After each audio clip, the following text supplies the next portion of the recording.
The other story is almost a more humorous, funny. It's about two men, a father and a son, who were very, very poor.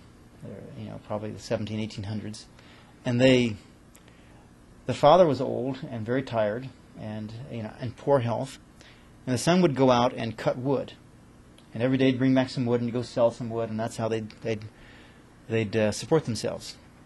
So it worked out that they only had one coat between them, and so they'd argue every day bitterly over who should get the coat. The boy would say, "Listen, I go out, and it's how I can earn the money to get any wood to keep us warm, and this and this." And the father would say, "But I'm your father, and I'm sitting here, and I'm sick, and I'm cold, I'm bitterly cold, I have to have this coat." So they argued back and forth forever. Finally one day, they were Jewish, they went to their rabbi, and they said, "Here's the story." And they both argued the case before him, and they said, "What should we do? How should we resolve this? Who gets the coat?" And the rabbi says, "Well, listen, this is beyond my wisdom." He's a very wise rabbi. He goes, "This is beyond my wisdom. We're going to take this to the city council. But I have to tell you how you have to argue this before the city council." He says, "You have to argue in reverse."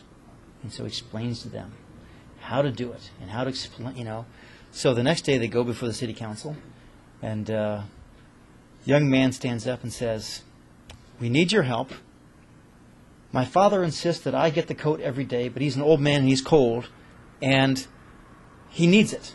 And the father stands up and says, "My son goes out every day and he's cold and he deserves this coat, and we can't decide. What should we do?" And the council said, "Why don't you all step outside for a second?"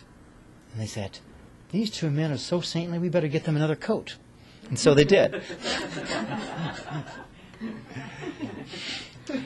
This is the process of, if you can get out of your own story of how you're being wronged and why, what's causing your own bitterness, and see the other person's story, that you reframe the whole situation and the bitterness just disappears. And from that, we can impart love.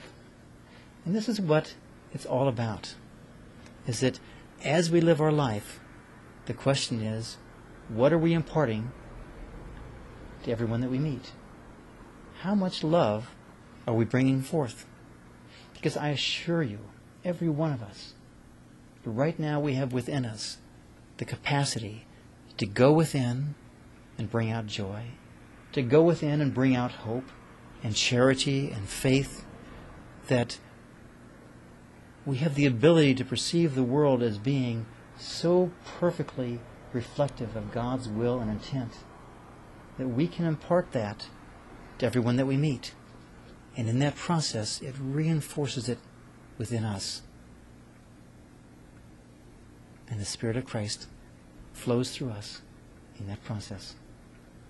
So my homework assignment is to pick half hour every day or so when you're out meeting with people, and just change whatever sort of self-absorbed thinking is going on about, my problems, or what am I going to do about this, to just go within and find that joy and use that to share it with all your neighbors, because that's really loving them.